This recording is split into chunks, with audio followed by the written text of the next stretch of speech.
said, I learned about the true identity of the self from the moon. Because the moon is waxing and waning constantly. Sometimes it's a quarter moon, sometimes it's a half moon, sometimes it's a three-quarter moon, sometimes Amavasya, a no moon. That's the biggest day of bathing in the Kumbh Mela, is the Amavasya. It's the moonless night. So the moon is waxing and waning with every day. But he said, but in reality, the moon is always a full moon. There's never a quarter moon. It's just our perception of the moon, according to how the light of the sun is reflecting upon it. So there's always a full moon, but our perception is sometimes quarter, sometimes half, sometimes three-quarters, sometimes nothing. And in the same way, the Atma, the living force within every living being, is Satchidananda. It's eternal, it's full of knowledge, it's full of bliss. And it's Nahanyate hanyamane sarire. It's neither subjected to birth nor death. The Gita tells, Dehino sminyata dehe komaram yovanam jara. That the appearance, the living being, the living force within us is moving through these different apparent phases of infancy, babyhood, childhood, adolescence. You remember those days. And then we become middle-aged, and then old age, and then really old age. And then if we live that long, the body falls away. It's like the waxing and waning of the moon. It has absolutely no effect on the eternal soul. It's just the appearance through this material vision.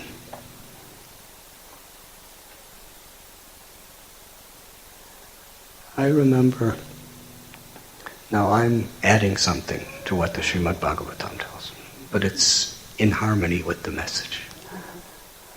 I remember I took a group of young teenage boys and girls, 2 busfuls, to the Kings Canyon in California.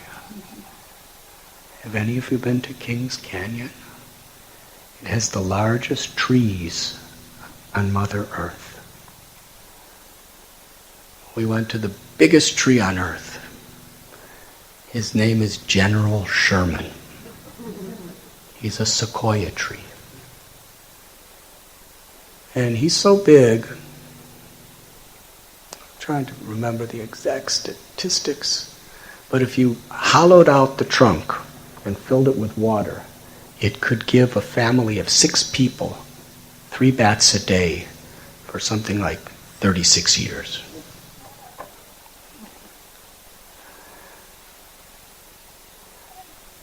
And if a mouse looked up at a 6-foot man, it would be the exact same experience as us looking up at the tree, the general tree. And according to scientists, that tree has been standing there for 2,100 years. So I asked this group of young people, if General Sherman could give humanity a message, what would he say? He was here before Jesus Christ. He was here during the rise and fall of the Roman Empire. He was standing right there in the same soul and the same body. Through the Revolutionary War, the Civil War, he was here before any millennium before any white man ever came on this continent.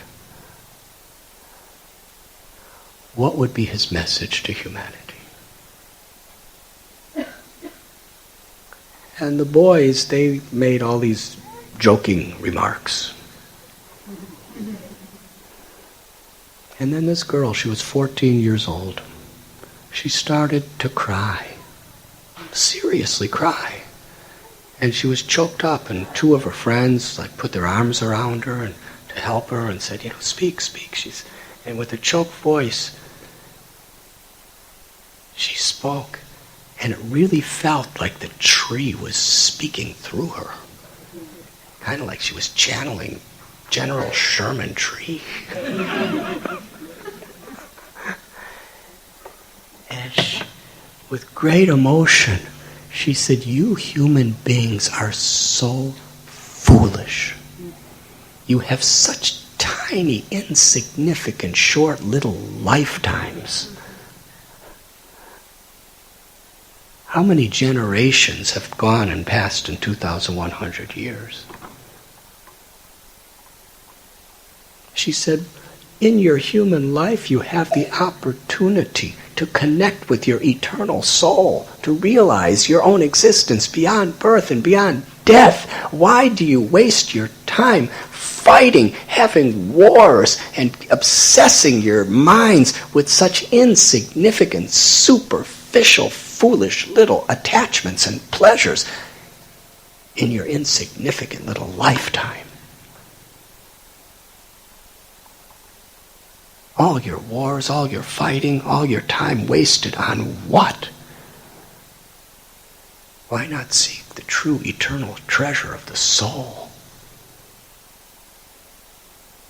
We were all speechless as this 14-year-old girl was speaking.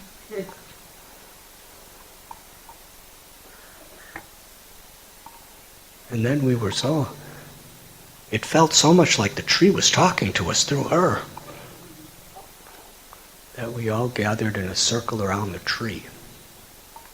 It took 40 of us to go around the tree. That's how wide he is. And we all chanted kirtan, Mahamantra kirtan for the tree for about half hour.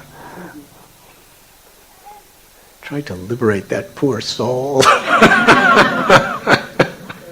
Can you imagine standing without moving for so long?